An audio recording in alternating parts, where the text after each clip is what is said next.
ಬಿಡದಿಯ township ರಾಜಕೀಯ ಜಟಾಪಟಿ ಮತ್ತಷ್ಟು ತಾರಕಕ್ಕೇರ್ತಾ ಇದೆ. ಕೇಂದ್ರ ಸಚಿವ ಎಚ್.ಡಿ. ಕುಮಾರಸ್ವಾಮಿಗೆ ಕಾಂಗ್ರೆಸ್ ನಾಯಕರು ಸವಾಲ್ ಹಾಕ್ತಾ ಇದ್ದಾರೆ.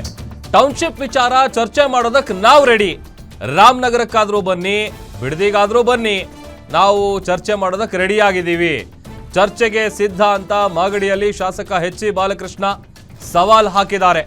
ಜನರನ್ನ ಯಾವಾಗಲೂ ಮೋಸ ಮಾಡೋದಕ್ಕಾಗಲ್ಲ, ಈ ಯೋಜನೆ ಯಾರ ಪಾಪದ ಕೂಸು ಅಂತ ಎಚ್.ಡಿ. ಕುಮಾರಸ್ವಾಮಿ ಅವರು ಹೇಳಿ, ನಾವು ನಮ್ಮ ನಾಯಕರು ಚರ್ಚೆಗೆ ರೆಡಿ ಇದ್ದೀವಿ, ಬನ್ನಿ ಅಂತ ಆಹ್ವಾನ ಕೊಟ್ಟಿದ್ದಾರೆ.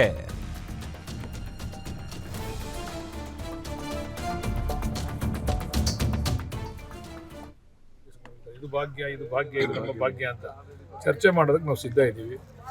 ಕುಮಾರಸ್ವಾಮಿಯವರು ಕೇಂದ್ರ ಮಂತ್ರಿಗಳಾಗಿದ್ದಾರೆ, ಅವರು ಟೈಮ್ ಇಂಪಾರ್ಟೆಂಟು. ಅವರು ಯಾವತ್ತಾರ ನಿಗದಿ ಮಾಡಲಿ, ನಾವು ಹೋಗಿ ಚರ್ಚೆ ಮಾಡ್ತೀವಿ. ಈ ಪಾಪದ ಕೂಸು ಯಾರ ಕಾಲದಲ್ಲಿ ಪ್ರಾರಂಭ ಆಯಿತು, ಇದನ್ನು ಬೇರೆಯವ್ರ ಮೇಲೆ ಹೊರ್ತಕ್ಕಂಥ ಪ್ರಯತ್ನ ಯಾತಕ್ಕೋಸ್ಕರ ಕುಮಾರಸ್ವಾಮಿ ಅವರು ಮಾಡ್ತಾವ್ರೆ ಅಂತ ಗೊತ್ತಿಲ್ಲ. ಅವರು ಚರ್ಚೆ ಮಾಡೋಕ್ಕೆ ನಾವು ಸಿದ್ಧ ಇದ್ದೀವಿ. ರಾಮನಗರದಲ್ಲಿ ಬೇಕಾದ್ರೂ ಚರ್ಚೆ ಮಾಡ್ತೀವಿ, ಬೈರಮಂಗಲದಲ್ಲಿ ಬೇಕಾದ್ರೂ ಚರ್ಚೆ ಮಾಡ್ತೀವಿ, ಬಿಡದಿಲ್ ಬೇಕಾದ್ರೂ ಚರ್ಚೆ ಮಾಡ್ತೀವಿ. ಅವರೇ ದಿನಾಂಕ ಮತ್ತೆ ಟೈಮ್ ನಿಗದಿ ಮಾಡಲಿ, ನಾವೆಲ್ಲ ಬಂದು ಚರ್ಚೆ ಮಾಡ್ತೀವಿ.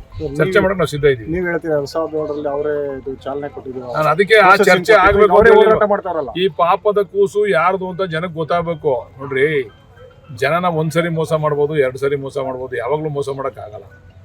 ಭಾಳ ನೈಸಾಗಿ ಮಾತಾಡಿಕೊಂಡು ಒಂದೊಂದು ಸರಿ ಒಂಥರ ಹೇಳಿಕೆ ಕೊಟ್ಕೊಂಡು ಒಂದೊಂದು ಕಾರ್ಯಕ್ರಮದಲ್ಲಿ ಒಂದೊಂದು ಥರ ಹೇಳಿಕೆ ಕೊಡ್ತಾರೆ. ಮೊನ್ನೆ ಅವ್ರು ಯಾರೋ ಸ್ಟ್ರೈಕ್ ಮಾಡ್ತಾಯಿದ್ರೆ ನಾನೇ ಅಕ್ವೈರ್ ಮಾಡಿಸಿದ್ದೆ, ನಮ್ಮ ತಾಯಂದಿರಿಗೆ ಅನುಕೂಲ ಆಗಲಿ ಅಂತ ಅಂದ್ಬಿಟ್ಟು ನಾನು 40% ಡೆವಲಪ್ಡ್ ಏರಿಯಾದಲ್ಲಿ ಕೊಡ್ತೀವಿ ಅಂತ, ನಾವು 50% ಕೊಡ್ತಾ ಇದ್ದೀವಪ್ಪ.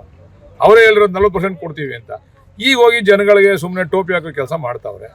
ನಾನು ಹೇಳೋದೇನಂದ್ರೆ ಚರ್ಚೆಗೆ ಅವರೇ ಕರೆದಿರೋದ್ರಿಂದ ನಾವು ಸಿದ್ಧ ಇದ್ದೀವಿ. ಅವರು ಟೈಮು, ಜಾಗ, ಸ್ಥಳ ಎಲ್ಲ ನಿಗದಿ ಮಾಡಲಿ, ನಾವು ಚರ್ಚೆ ಮಾಡೋಕ್ಕೆ ಸಿದ್ಧ ಇದ್ದೀವಿ. ಇದು ನಮ್ಮ ಭಾಗ್ಯ ಅಂತ ನಮ್ಮ ಡಿ.ಕೆ. ಶಿವಕುಮಾರ್, ಇದು ಭಾಗ್ಯ.